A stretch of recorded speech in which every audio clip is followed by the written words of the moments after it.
ইংরেজির 12টা বাজায় দিচ্ছেন, ইংরেজিতে সঠিকভাবে তার সাথে সে কনভারসেশন করতে পারেনি। আসসালামু আলাইকুম। নাসিরুদ্দিন পাটোয়ারি এনসিপির মুখ্য সংগঠকের অন্যতম একজন নেতা, সম্মুখ সারির, তার বিতর্ক তার পিছু ছাড়তেছে না। এবার তিনি আলোচিত সমালোচিত হয়েছেন অন্যতম ইংরেজি বলা নিয়ে। একজন ঢাকা বিশ্ববিদ্যালয়ের ছাত্র, অথচ তিনি ইংরেজি বলতেই একেবারে 12টা বাজায় দিচ্ছেন, তাও আবার যেখানে সেখানে নয়, বহিরাদেশের অর্থাৎ ইউরোপীয়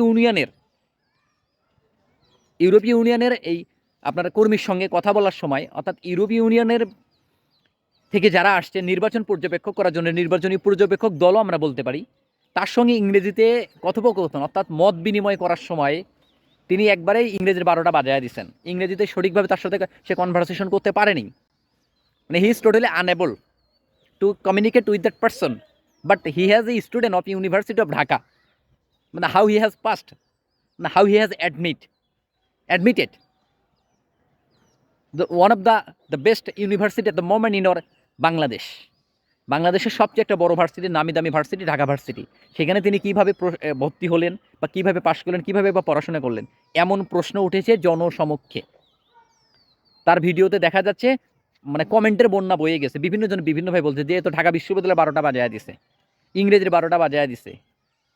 সে তার মনে করেন বিভিন্ন জন মানে যার যেভাবে মন চাচ্ছে কমেন্ট করছে, অনেকে অনেক বাজে বাজে কমেন্ট করছে নাসিরুদ্দিন পাটোয়ারি ইংরেজি বলা নিয়ে। শুধু ওটাই না, ঢাকা 8 আসনে তিনি নির্বাচনী প্রচারণা চালাতে গেছেন, সেখানে তাকে আবার ডিম নিক্ষেপ করা হয়েছে। শুধু ডিম নিক্ষেপ করেই ক্ষান্ত হননি, তাদের বাজে বাজে ভুয়া স্লোগানও দিছে। আবার যে ওটা গেল সেটা না, আবার আছে যে বন্যার্তদের মাঝে যে টাকা, মানে বন্যার সময় যে জুলাই গণঅভ্যুত্থানের পর যে বন্যা হলো আমাদের দেশে, সেই বন্যার সময় যে বাংলাদেশের সমস্ত মানুষ সাহায্য করলো, ঢাকা বিশ্ববিদ্যালয়ে যে বন্যার্তদের সাহায্য করার জন্য যে একটা অস্থায়ীভাবে ফান্ডিং ক্রিয়েট করা হলো, সেখানে অনেক মানুষ টাকা দিয়েছে, যার যতটুকু সামর্থ্য কুলাইছে সেই টাকাগুলো তারা ওখানে দিচ্ছে। এই টাকাগুলো কিন্তু বন্যার্তদের মাঝে, অর্থাৎ যারা বন্যায় সাফার করছেন তাদেরকে দেওয়া হয়নি। সেই টাকাটা কোথায়, এমন প্রশ্ন তাকে করছে যে বন্যার টাকা কোথায়, আমার টাকা কোথায়। এরমভাবে এক মহিলা দেখলাম সে তাকে ধরছে বা বলতেছে।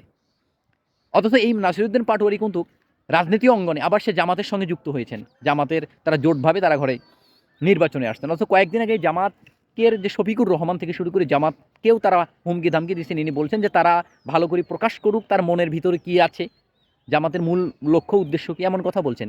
বিএনপির যে মির্জা ফখরুল আছেন, বড় বড় যে ভাইটাল নেতা আছেন, সালাউদ্দিন, তাদের সম্পর্কেও তিনি কথা বলেছেন। আরও তো আছেন। তারপরে আপনার দেখা গেল যে এই যে কক্সেস বাজারে, ওখানে গিয়েও সে বিএনপি যে ওখানকার নেতা ছিলেন সেখানকার বিরুদ্ধেও কথা বলছেন। যাই হোক, এটা রাজনীতি তাদের কৌশল বলতেই পারে। তো কথা হচ্ছে এই যে মানে মানে হওয়ার আগে শাপলা কলি তাদের ফুল প্রচারণায়, কিন্তু দেখা যাচ্ছে যে আশা আকাঙ্ক্ষা নিয়ে জনগণ তাদেরকে বিশ্বাস করেছিল, জনগণ তাদেরকে ভালোবেসেছিল, তারা কিন্তু সেই বিশ্বাসের মর্যাদাটা রাখতে পারলো না। এটা তাদের ব্যর্থতা।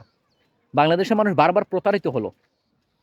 খুব আশা আকাঙ্ক্ষা করে বাংলাদেশের মানুষগুলো এই নাসিরুদ্দিন পাটোয়ারিদেরকে বিশ্বাস করেছিল।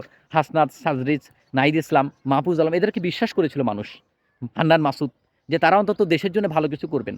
কিন্তু না, দেখা গেল এরা দুর্নীতির চাইতেও বড় দুর্নীতি, এরা মিথ্যুকের চাইতেও বড় মিথ্যুক, এরা অবিশ্বাসীদের চাইতেও আরও বড় অবিশ্বাসী। এভাবে আসলে রাজনীতি হয় না। নেতা হতে গেলে কিছু গুণ থাকতে হয়। কিন্তু বাংলাদেশের যে চিত্রটা গড়ে উঠছে, যে কাকে সবসময় একের পর এক সমালোচিত হওয়ার জন্য যা নয় তাই বলা, মিথ্যা বলা, বা একের পর এক সমালোচিত হওয়ার জন্য বিভিন্ন মানে হিংসা বিদ্বেষ ছড়ানো, বড় বড় লেকচার দেওয়া, এর বিরুদ্ধে কথা বলা, ওর বিরুদ্ধে কথা বলা, এগুলো মনে হয় ভাইরাল হওয়ার জন্যই করে। মানে জনগণের মুখে মুখে মগজে থাকার জন্য মনে হয় এগুলো করে। আমারও তাই মনে হয় মাঝে মাঝে। আপনার কি মনে হয় অবশ্যই কমেন্টে জানাবেন। ভিডিওটি ভালো লাগলে লাইক কমেন্ট শেয়ার করে অবশ্যই পাশে থাকবেন। আমার চ্যানেলটিকে অবশ্যই সাবস্ক্রাইব করবেন। আসসালামু আলাইকুম।